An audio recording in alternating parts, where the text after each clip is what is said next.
Hypertension या high BP एक ऐसी समस्या जो हमें लगता है केवल गुस्सा, एंजाइटी या स्ट्रेस से होती है। इन सभी चीज़ों से तो बीपी बढ़ता ही है। साथ ही साथ बहुत सी ऐसी चीज़ें होती हैं जो आपकी दिनचर्या में बदलाव करने से भी बीपी बढ़ता है।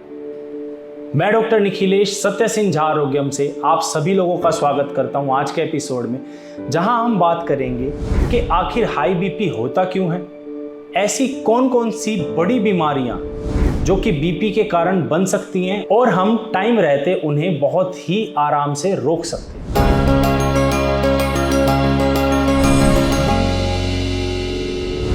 हाई बीपी की समस्या केवल स्ट्रेस से नहीं आती है, ये आती है आपके लाइफस्टाइल डिसऑर्डर से, आपके खान पान से।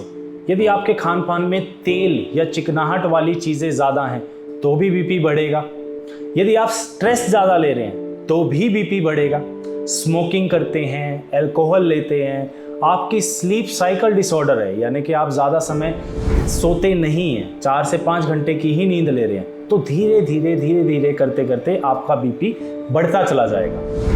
अगर आपकी बॉडी में वजन ज़्यादा है और आपका कोलेस्ट्रॉल बढ़ा हुआ है, वो भी एक बहुत बड़ा फैक्टर होता है हाई बीपी में। तो आपको ये जानना बहुत ज़रूरी है कि आपका बीपी क्यों बढ़ रहा है, तभी आप उसको कंट्रोल कर पाएंगे।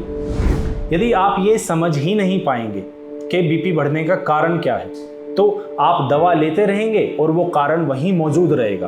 आप यहाँ दवा लेकर उसको कम करेंगे, वहाँ वो कारण वहीं रहकर उसे बढ़ाता रहेगा। लेट्स एज्यूम, देखते हैं, अगर किसी का वजन बढ़ा हुआ है या वो अपने दिनचर्या में अपने खाने में चिकनाहट वाली चीज़ें ज़्यादा खाते हैं, जिसके कारण उनका कोलेस्ट्रॉल बढ़ रहा है और वो दवा भी ले रहे हैं बीपी की, ना वो खाना छोड़ रहे हैं और यहाँ दवा भी ले रहे हैं, तो दवा बीपी को कंट्रोल करती रहेगी और वहाँ चिकनाहट वाला खाना बीपी को बढ़ाता रहेगा।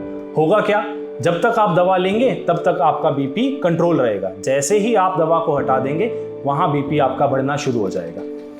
इस केस के अंदर इस तरह के फैक्टर में हमें करना क्या है, हमें सबसे पहले उसका कॉज ढूंढना है, कॉज को रिमूव करना है, कारण को हटाना है और फिर दवा चलानी है। हमें अपनी दिनचर्या में फिजिकल एक्टिविटी को बढ़ाना है, खाना खा के बैठे नहीं रहना है। यदि हमारा वज़न ज़्यादा है, अगर हम ओबेसिटी के पैरामीटर में आ रहे हैं, तो हमें अपना वज़न तोड़ना होगा, चिकनाहट वाली चीज़ें खाना कम करना होगा। और अगर हमारे ब्लड टेस्ट कोलेस्ट्रॉल को ज़्यादा दिखा रहे हैं, तो चाहे वो दौड़ भाग हो, चाहे पसीना निकालना हो या किसी तरह की औषधि हो, हमें किसी भी तरह करके अपने कोलेस्ट्रॉल को नॉर्मल लाना होगा। तभी आप अपने बीपी को ठीक तरीके से, सही तरीके से कंट्रोल कर पाएंगे। यदि आप इन सभी चीज़ों को बाईपास करेंगे, यदि आप किसी तरह का शॉर्टकट अपनाएंगे कि सुबह उठकर एक गोली खा ली और मेरा बीपी ठीक है, तो यकीन मानिए आप केवल तब तक ठीक हैं जब तक उस गोली को खा रहे हैं। केवल 2 दिन भी अगर आपने उस गोली को छोड़ा तो आपका बीपी दोबारा से बढ़ जाएगा। अब बीपी बढ़ने का पैरामीटर क्या है? सभी को लगता है कि 120/80 बीपी नॉर्मल है, होता भी है, लेकिन एज जैसे जैसे बढ़ती है हमारे नॉर्मल बीपी की रेंज भी बढ़ती है। यदि कोई इंसान 60 साल का है और उसका बीपी 135 रह रहा है, 135/90 रह रहा है, तो हम उसे भी नॉर्मल मानेंगे। एक थ्रेशोल्ड जो हर एज ग्रुप के लिए बना है वो अलग अलग है। जो 120/80 का पैरामीटर है वो 60 साल की एज में नहीं मान्य है।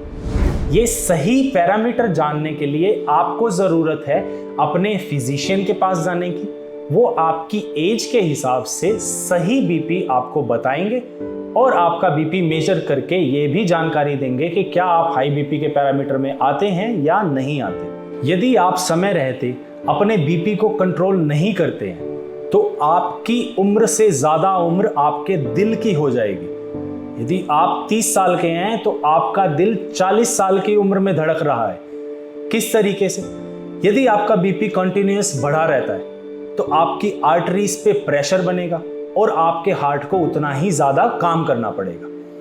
कम समय में ज़्यादा काम करने के कारण उसकी एज बढ़ती चली जाएगी और ऐसा होने से न जाने कितनी ही बड़ी बड़ी बीमारियां बनने लगेंगी। हार्ट अटैक, ज़्यादा कोलेस्ट्रॉल, हेमीप्लेजिया जिसको हम पैरालिसिस के नाम से जानते हैं, ब्रेन हेमरेज और न जाने कितनी ही बीमारियां। ये लिस्ट इतनी लंबी है कि यदि आपको सारे नाम भी गिनवाए जाएं तो आपको घबराहट होने लगेगी। यदि आप इसे कंट्रोल करना चाहते हैं, जानना चाहते हैं कि आखिर ये बढ़ क्यों रहा है, अपने लाइफस्टाइल के साथ साथ अपना एक अच्छा डाइट चार्ट चाहते हैं, तो आज ही नीचे दिए गए नंबर पर कांटेक्ट करें या डायरेक्ट हमारे क्लिनिक सत्य सिंह झा आरोग्यम में आकर डॉक्टर से परामर्श लें और सही उपचार पाएं।